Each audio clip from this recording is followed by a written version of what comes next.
नमस्कार, स्वागत है आप सभी का हमारे इस पॉडकास्ट में। मैं हूं आपके साथ आमिर खान। एक और नया पॉडकास्ट आप सभी के लिए फ्री लेकर आए हैं। आज के पॉडकास्ट में भी बात होने वाली है ऐसी बीमारी को लेकर जिससे आमतौर पर लोग खुलकर बात नहीं कर पाते, जल्दी से वो अपनी प्रॉब्लम शेयर नहीं कर पाते, डॉक्टरों से भी वो कतराते हैं बात करने में। लेकिन इस पॉडकास्ट में आपको हम ऐसे जानकारियां देंगे कि आपकी जो भी परेशानियां हैं, जो प्रॉब्लम है, अगर आप फेस कर रहे हैं तो इसको आप घरेलू नुस्खों से दूर कर सकते हैं। बात करने वाले हैं इस हम पॉडकास्ट में स्पर्म क्वालिटी को लेकर। बहुत सारे लोग परेशान रहते हैं कि उनके स्पर्म की क्वालिटी ठीक नहीं है। स्पर्म मोटिलिटी पर आज हम बात करने वाले हैं कि थिकनेस की अगर हम बात करें तो वो कैसे ठीक हो सकती है। ये पॉडकास्ट बहुत काम का है आप लोगों के लिए, क्योंकि जो लोग खुलकर बात नहीं कर पाते, वो शर्माते हैं। तो यहाँ पर आपको ऐसे उपाय, ऐसे जानकारी दी जाएगी जिनके माध्यम से आप अपनी स्पर्म क्वालिटी को बेहतर कर सकते हैं। क्योंकि हमारे साथ हैं सुभाष गोयल जी, जो ऐसे घरेलू नुस्खे बताते हैं जिन्हें करने से लोगों की परेशानियां दूर होती हैं। स्वागत करते हैं गोयल साहब का। गोयल साहब, बहुत बहुत स्वागत है आपका। नमस्कार जी, आपका भी बहुत बहुत कैसे हैं आप स्वागत गोयल है साहब? जी। और जितने भी दर्शक प्रोग्राम देख रहे हैं सभी को मेरी बहुत ही प्यार भरी नमस्कार, सत श्री अकाल। गोयल साहब, आपसे मेरा सवाल पहला यही है कि बहुत सारे लोग परेशान रहते हैं स्पर्म क्वालिटी को लेकर कि उनका जो स्पर्म है वो पतला है, स्पर्म की क्वालिटी ठीक नहीं है, परेशान रहते हैं। और लोग तरह तरह की दवाइयाँ खाते हैं, सब कुछ करते हैं, लेकिन ठीक नहीं हो पाते। तो आपसे ये जानना चाहते हैं कि क्या कारण है ऐसा कि हमारा जो स्पर्म है, जो उसकी क्वालिटी है, वो लगातार डाउन होते जा रही है लोगों की।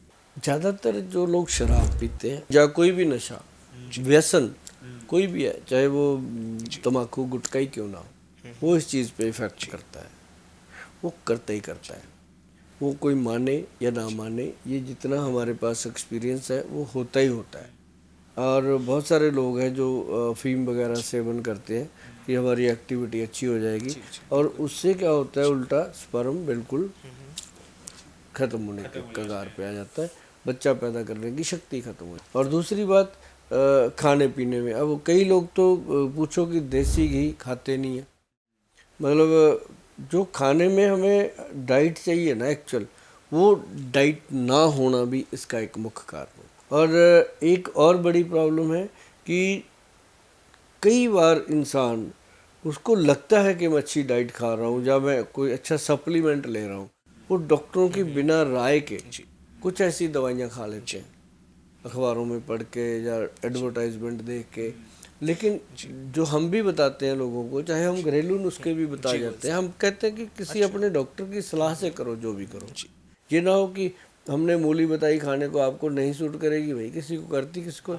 लेकिन ये चीज़ है। अब जैसे स्पर्म की बात है, स्पर्म के लिए सबसे बेहतर, मैं तो इसका लोगों को इलाज ही बता सकता हूँ जो घर पे हो सकता है। एक तो बेसन डाल के दूध लेना, जैसे 1 चम्मच बेसन 1 गिलास दूध, उसको पकाएं, पका करके उसमें अपने मिश्री डालें, टेस्टी बना लें, और उसको बना के पिएं। या फिर उसमें हनी डाल लो, अगर हनी डाल सकते हैं तो वो पिएंगे तो आपको काफ़ी लाभ होगा। दूसरा, आप चने, काले चने, और उसको अगर रात को पानी में डाल दोगे, जिसको 5 बादाम, 5 किशमिश और 1 अखरोट और 1 अंजीर, इस तरह से ये डाल करके रात को अगर रख देते हो, सुबह इसको चबा के खाओ। बादाम हमेशा छिलका उतार के खाओ, क्योंकि अगर छिलके समेत खाते हैं लोग तो उनको यूरिक एसिड बढ़ जाता है, दर्द होने लगता है घुटनों वगैरह। तो वो प्लेन करके खाओ। और उसके साथ ही आप जो चने हैं, सिर्फ चने, काले चने, आप पानी में भिगो के रख दो, सुबह चबा चबा के खाओ। जी गोयल साहब, भाई साहब, कमाल के रिजल्ट है। लोग बहुत सी बार कहते हैं कि बेसन वाला दूध जब हम लेते हैं तो ये गर्म होता है और ये सर्दियों में बहुत ज़्यादा फायदेमंद होता है और ये टेस्ट में बहुत अच्छा होता है। तो क्या सच है बेसन वाला दूध जो सर्दियों में ही बहुत ज़्यादा फायदेमंद अगर हम होता है? सीधा डालते हैं ना, जी तो वो कई बार उसमें गांठें बन जाती, उसको घोल करके फिर पकाओ, तो वो एक जी ऐसा सफल औषध बनता है, फायदा करता है। अब अगर हो सके उसमें एक चुटकी भर हल्दी, जो आपकी रसोई घर की हल्दी है, वो डाल दो, तो वो दिमाग की नसों को भी ताकत देगा। तो ये करने से कोई नुकसान नहीं होता। और तीसरी एक चीज़ और बता दूं, अगर वीरज में स्पर्म काउंट वीक है तो आयुर्वेद में, कहने को कुछ भी कह लो, बड़ी बड़ी बातें जितनी मर्जी आप कर लो, एक कौच बीज है, हाँ हाँ गोयल साहब, कौंच बीज होता है, सुना है बिल्कुल। जी जी ओनली कौच बीज। जी मैं कहता हूँ 1 महीना खा लो, टेस्ट करवा लो, जी और टेस्ट करवाते ही आपके मुंह से निकलेगा थैंक यू गोयल साहब, पहुंच जाएगा मेरे पास, आप किसी भी दुनिया में रहते हो। जी क्योंकि जब लोग थैंक यू बोलते हैं ना जी, तो हवा ही कुछ और आ जाती है, सुबह उठने का आनंद ही कुछ और होता है। तो वो लेना कैसे है, उसको एक चम्मच मुंह में डालो, उसके बाद दूध पी लो या पानी पी लो। चम्मच छोटे वाला चाहिए, ज़्यादा नहीं। और आप देखेंगे कुछ दिनों में, हाँ ज़्यादा करते हो उसके साथ ना एक वो आता है शिलाजीत ले सकते हो, वो सूर्यतापी शिलाजीत जो सूर्यतापी है ना, उसके अंदर सफ़ेद मूसली, सालब पंजा, गोक्षूरा, कई चीज़ें मिली होती हैं।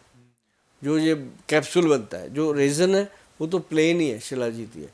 एक कैप्सूल बनता है इसका, सूर्यतापी शिलाजीत कैप्सूल, वो भी फ़ायदा करता है इसके लिए। लेकिन बाकी सारी चीज़ें अगर छोड़ भी दें तो ओनली कौच कप्पू की, उसको कपी कच्छू बोलते हैं किसी भाषा में, लेकिन हमारे यहाँ पे, आपके यहाँ पे कौच बीज उसको बोला जाता है। गोयल साहब, बहुत सारे लोगों को ना ये नुस्खा बताते हुए सुना है मैंने कि वो बताते हैं कि अगर आपका स्पर्म क्वालिटी ठीक नहीं है तो आप अश्वगंधा, सफ़ेद मूसली और शतावर को मिक्स करके इसका सेवन कीजिए, तो आपकी जो शीघ्र पतन की जो दिक्कत है या स्पर्म की क्वालिटी ठीक नहीं है तो इसका सेवन करने से उसमें इंप्रूवमेंट आती है। लेकिन शतावर की बात करते हैं तो वो सबसे पहले देखा जाता है कि हाँ, वो हमारी जो स्पर्म क्वालिटी होती है उसको बढ़ाती है, या सेक्स वेलनेस की अगर मैं बात करूं तो उसमें सबसे पहले शतावर को देखा जाता है, सबसे ऊपर लिया जाता है जी।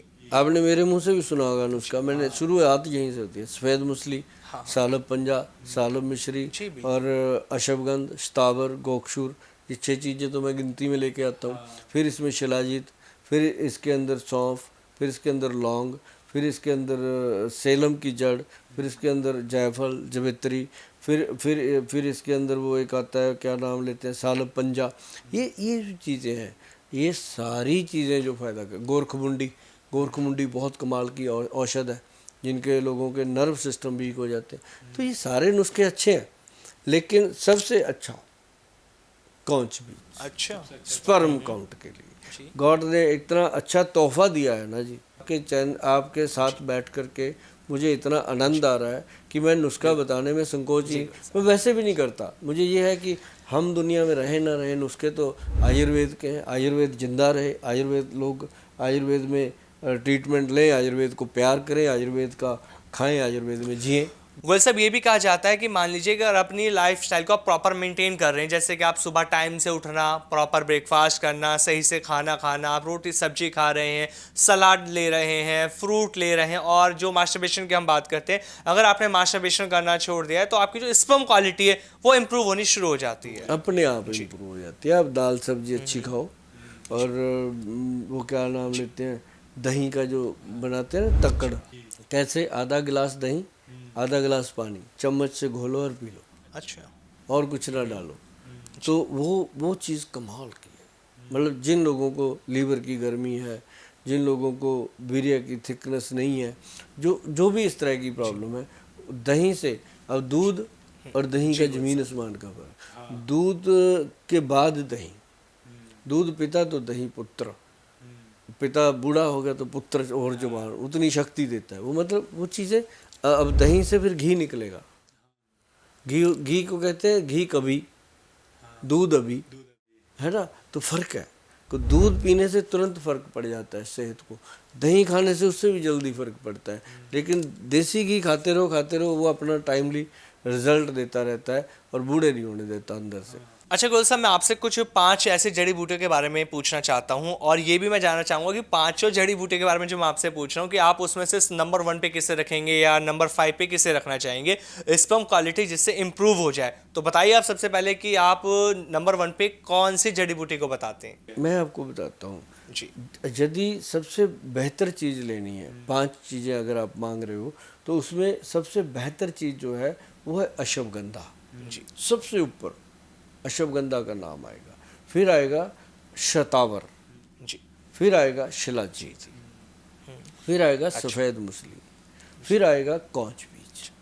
ये जो चीज़ें हैं ये अपने आप में एक मस्त जड़ी बूटियां हैं। उसके बाद फिर बहुत है, ऐसे तो 30-40 जड़ी बूटियां डाल के बनती हैं चीज़ें, लेकिन ये 5 अगर मिल जाएं आपको, पांचों ही अगर आप यूज़ कर लेते हो तब भी सफिशिएंट। अच्छा, सबसे पहले अश्वगंधा है, लेकिन जब लोग लेकर आते हैं तो सबसे पहले वो सफ़ेद मूसली गोल साहब लेकर आते हैं। और बहुत सी बार ऐसा होता है जब कोई व्यक्ति पंसारी की दुकान पे सफ़ेद मूसली लेने जाता है तो पंसारी वाला उस व्यक्ति को इस तरह से देखता है कि भाई ये सफ़ेद मूसली किस लिए ले रहे हो। तो यही मैं आपसे जानना चाहता हूँ कि सफ़ेद मूसली किन लोगों को लेनी चाहिए, किन्हें इनका सेवन करना चाहिए। सफ़ेद मूसली का जो है वो उनको कम खानी चाहिए जिनको कोई भी हार्ट डिसीज़ है, जी उनको कम खानी चाहिए। अदरवाइज हार्ट डिजीज़ वाले जो लोग हैं उनको अश्वगंध बहुत अच्छी रहती है, शतावर अच्छा रहता है, शिलाजीत ठीक रहती है, ये सारी चीज़ें ठीक है। किन लोगों को अश्वगंधा का सेवन नहीं करना अश्वगंधा चाहिए। सभी को खाना चाहिए। अच्छा। कोई ऐसा इंसान नहीं है जिसको नहीं खाना चाहिए, लेकिन मात्रा कम ज़्यादा हो और वैद्य की सलाह से लेना चाहिए कि हफ्ते में 2 दिन खाना है, रोज़ खाना है, चम्मच खाना है, आधा चम्मच खाना है। ये तासीर के अकॉर्डिंग कौन कितना खा सकता है, तो ये अगर लगातार खाया जाए तो कोई दिक्कत नहीं है। हाँ, ये कई बार लोगों के ये बीपी को बढ़ा देता है, गर्मी कर देता है, तो अगर वो 2 दिन छोड़ दें हफ्ते में, जैसे थर्सडे को नहीं खाना भाई, संडे को नहीं खाना, बाकी दिन खा लिया, और चम्मच छोटा रखें, जैसे जैसे बॉडी सर्वाइव कर रही है, बॉडी उसको झेल रही है, उसको बढ़ा दीजिए। अच्छा, मतलब पहले कम से कम डोज से हमें शुरू करना चाहिए, उसके बाद धीरे धीरे हमें उस डोज को बढ़ाना चाहिए कि किस तरह से वो असर कर रहा है उसके हिसाब से हमें अपनी डोज को बढ़ा देना चाहिए। अब जैसे कौच बीज है, वो आधा चम्मच ले ले, कोई दिक्कत नहीं है, उसने तो जाके अंदर ब्लड में से बीरिया को थिक करना है। लेकिन अश्वगंध जो है वो अपने नर्व सिस्टम को स्ट्रॉन्ग करता है, नाड़ी तंत्र को अब जैसे पार्किंसन के प्रॉब्लम होते हैं उनमें भी अश्वगंध ही है, सभी में दिया जाता है। गोयल साहब, शीला जीते क्या ये सप्त धातु को मजबूत करती है? करती है जी। शिलाजीत भी करती है, सफ़ेद मूसली भी करती है। अच्छा, तो इसलिए ये हर बीमारी में फायदेमंद मानी जाती है। और एक सालब मिश्री है, जी। वो सफ़ेद मूसली के भी ऊपर है। सालब मिश्री है, सालब पंजा है, जो पंजा है ना वो उसी का दूसरा वर्जन होता है सालब मिश्री, उसी का सेम, वो पंजा निकल जाता है, उसी में से वो निकलता है, तो वो मतलब पंजे से ज़्यादा सालब मिश्री का। आप वीडियो देख रहे हो, आपने नुस्खे पूछे, मैंने बता दिए, आप डिस्कस करने के लायक हो गए कि आप जिस वैद्य के पास जाओ या पंसारी के पास जाओ, आपके पास इतने सवाल जवाब हो गए हैं कि आप बात कर सको। तो सामने वाले को पता चलेगा कि इसको नॉलेज है थोड़ी बहुत, तो आपको अच्छे से देगा। तो ये चीज़ें आजमा के देखो और खाओगे और थैंक यू बोलोगे, ये बात है। बिल्कुल गोयल साहब, जिस तरह से आज जो हमने बात करी है ना स्पर्म क्वालिटी को लेकर, बहुत अच्छी तो आपने जानकारी दी और घरेलू नुस्खे भी आपने बताए। लेकिन मैं लोगों से ये कहना चाहूँगा कि अगर ये प्रॉब्लम है, उनको लगता है कि उनका स्पर्म क्वालिटी ठीक नहीं है, थिकनेस उनकी अच्छी नहीं है, मोर्टेलिटी को लेकर वो परेशान रहते हैं, तो सबसे पहले तो उन्हें अपना खान पान सुधारना होगा, क्योंकि खान पान सुधारेंगे तो ऑटोमेटिकली चीज़ें सुधरनी ठीक हो जाती है। क्योंकि आयुर्वेद कहता है अगर आपका खान पान ठीक है, आपका लाइफ स्टाइल अच्छा है, तो बीमारियाँ खुद ब खुद आपके शरीर से दूर होनी शुरू हो जाती हैं।